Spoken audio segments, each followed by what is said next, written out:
Hello, friends. We are here with a bittersweet announcement. As many of you know, PragerU, we see ourselves as incubators. We want to build great personalities who can be amazing influencers for America's children. And we have started, a few years ago, we had started with Will Witt, we had Candace Owens, maybe Dennis Prager, and a couple of years ago we brought on Amala, who has really soared with us and has built a huge platform with many, many followers, and she is now ready to graduate from PragerU, which is very, very bittersweet for me because I love spending time with Amala, and I'm sure we will, but not as much as when you're here in the office. Sure. And we've been really, really proud of the work that we've been doing together, whether it's your show or documentaries and a whole bunch of other things that you do around here. And so it's hard. It's hard to let you go. But also I'm incredibly proud of you because, you know, we believe in building entrepreneurs, and we believe that when people can soar on their own and build their own businesses and start their own ventures, and, you know, frankly, when you don't need us anymore, then it's our role to support you in doing that. And so I want to congratulate you on being bold and taking the risk of starting a business and of going on your own. For those of you who are watching this, you know how hard it is. You know how much courage it takes. But we're here to support you, and we know that you're going to be very successful, and we're very proud of the work that we've done with you. And so I just want to give you a hug and tell you I'm proud of you.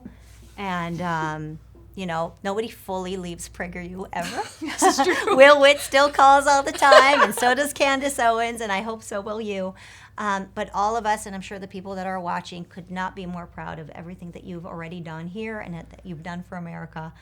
So I'll let you share a few of your thoughts, and then maybe we can go down memory lane. Yeah, I just want to thank you so much for the opportunity that you gave me. I mean, we met when I came to LA to first tell my story, and you saw something in that, and I've spent more than 2 years here now and building alongside PragerU and just watching as we've changed different spaces and the show has morphed. It's just been really an incredible journey, and I'm sure it's gonna continue way beyond this. So I'm sure many people watching want to know, what are you doing next? I'm talking about how you're becoming this entrepreneur and Sure. you're taking all these risks. So what are your short-term plans and long-term plans if you have them? Yeah, I mean, in the short term, the show goes on and everything continues, and we're just going to branch out and build more and start working on some new, exciting, independent projects that people are going to get to see.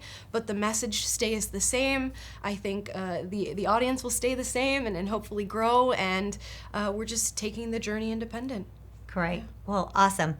Okay, so on to our little surprise. So the team has made for both of us a surprise. So I haven't watched this video, honestly, yet. But let's take a look at what they've made for us. And sitting next to me is the beautiful and kind new personality that has been selected. Hi, my name is Amala Ekpunobi. I go by Black Conservative online, and I seem to have won the PragerU casting call. I actually really remember that. Me too. This, it feels like just yesterday, really. Yeah, when I was first here, I had really no experience on camera other than being, you know, in my bedroom on my iPhone. So to be where people were filming me and talking, I cringe looking back at the old videos, but it's also a good experience. It's so sweet. It's also at the old office when we were a little smaller, too. Yeah. That's amazing. Okay, what's this? Nobi, aka Half Black Conservative, and today is my first day on the PragerU team. I'm going to be their new personality. So I may be a new face for you, and I wanted to share a little bit of the content that I've done in the past. So you can swipe left to check it out, and there will be plenty more where that came from. Holy smokes. I'm just curious, like, what was your vision? What did you think you'd be doing when you just started on that day? You know what? I had really no idea that it was ever going to turn into a show or something bigger than what I was already doing online. I essentially thought, you know, I'll continue what I've been doing on TikTok and Instagram and just see if people like a fresh face and maybe a new perspective on things I never anticipated. Was this before you were deplatformed from TikTok? Yeah. This was, I had gotten my little warnings here and there, but then the ban started hitting, you know, one after the other as soon as I was hired here. Okay, what's this? I don't know if I know this one. This is the bad place. This is the bad place. This is the bad place. Not that you look old now, but you look so young here. A toddler. This is the bad place. This is my recital. Oh no. I think it's very vital to rock Burn it. around. That's right. On top. Here we go. I think this is one of the first videos I ever made. On time is tricky. How PragerU saw that and thought, let's hire her is that's hilarious. I stand by that statement 100%. How that happened. It's so cute. That's amazing. So cute. I mean, no wonder you're so relatable. They hated white people. I'm half white. Am I supposed to hate that half of myself? Am I supposed to hate my family? That was a light bulb moment for me.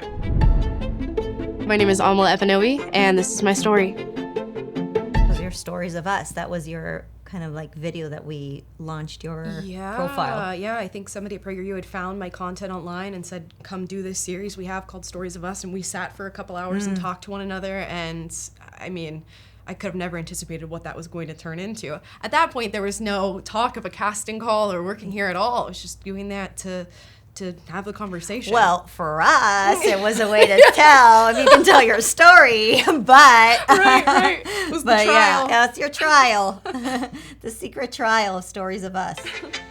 Hi everybody, it is Amala Ekpunobi here with PragerU. I'm also here with Dennis Prager of PragerU, and today I'm going to be exposing Wait, Dennis. can I just do you remember what this set looked like? It was Yes. literally the hallway. Yep, we were just in the middle and everybody was just setting up their cameras trying to get something like a semblance of a set together. It's also before we had a set designer. Yes, we've come a long way since then.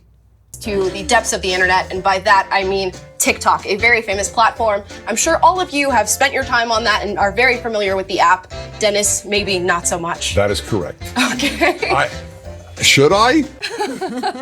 Hello, everybody. We're live again. All right, so this is your actual set. Yeah, this is the new set. So yeah. fantastic. Welcome to all Which, by the free way, thinkers, I conservatives, remember liberals. popping in one day and seeing you literally build that chair that you sit on. Yep. Like screwing the little... Our little team put this whole set together. Lots of trips to Home Depot.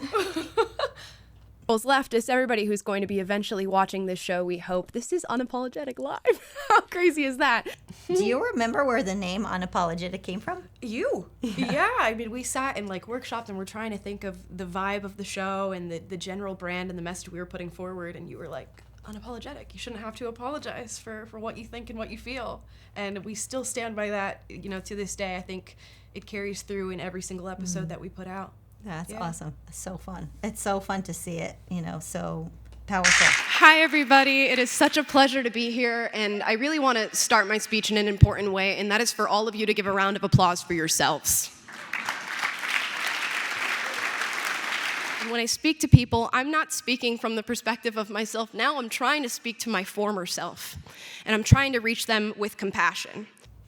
What do you mean by that? Because I think that has been a big driver of your entire message and your show. Yeah, I think it was one thing to create a show that sort of speaks to the same audience and rallies them, and I think that's important. But another element of everything that I do is trying to speak to that former leftist self that I was, and trying to reach people who are still in that camp or maybe teetering on the edge of leaving. Because if you give them a good faith interpretation of what they feel before leading them the other way, I think you just bring about better results in having the conversation. What are the things that you would do differently from typical shows that you think are helping reach the old Amala or the young Amala, younger Amala? I never try to convince others that they're brainwashed or that they're somehow stupid for feeling the way that they feel. I think everybody's experiences lead them to a particular path, and those are all unique for each of us. So trying to really understand why people might feel the way that they feel, even if I disagree with it, is a really important part of what I do. And I'm not always successful. Sometimes the anger comes forward and you just can't help it, but I try my best to really bring that in and be compassionate. Let's just meet them where they're at, I guess. Tonight, we bring you a 21-year-old who went from hard left to conservative activist. The fear, as it pertains to me, is that I represent a particularly difficult opponent, being a black female, because the left uses me and my race and my gender to promote myself as a victim. You can speak for yourself as an individual as far as whether or not you are offended by something, but you can't speak on behalf of the entire black culture. I think with the COVID-19. So you went on Dr. Phil twice? Yes, twice. What was that like? I was so nervous to go on Dr. Phil. He was always this figure that sort of like loomed in the background of my childhood, being on basic cable and things like that. So I was just nervous to meet him just to start, but it ended up being such a fruitful conversation, and I think a debate that needed to be had. We talked about cultural appropriation. We did another episode on affirmative action, and more so than anything, I feel like I left that experience just being full of gratitude that somebody with his platform was willing to talk about that. How did his audience receive you? Half and half, you know? I think it's what you'll get with any issue. Some people are going to agree, some people are going to disagree. But I will say I was shocked by the people who, after the filming was done, came up to me and said, I'm so glad you were there to actually represent what I'm feeling, because I don't feel comfortable saying that, you know, in front of an audience, but I'm glad that there was somebody there to do it. Mm-hmm. Pandemic, we saw a lot of kids home from school and parents actually getting a look at what teachers were teaching, and some of these parents were not happy. And you'll find that most of the people who shout the defund the police narrative will never feel the true weight and the true reality of the situation once it actually happens. We get to experience more freedom than anybody in the world, and to know that you can go out and be whatever you want to be is a beautiful thing that should absolutely be celebrated on both sides. Well, you know, this is obviously, as I said, very bittersweet, but nobody ever fully leaves. So I just want to wish you all the love and all the luck and all the strength in the world as you start this new journey. We're forever here for you, and we're just proud of you. Thank you so much. It's been such an honor to Another work hug. here, and I'm sure we will continue to orbit each other. Yeah, as the absolutely. movement And for those of continues. you listening, you know, PragerU's success is your success. So thank you for all your support, for following, for sharing, for donating, for supporting, for praying for us. We couldn't do it without you. God bless you, Amala. God bless all of you, and God bless America. Thank you, guys.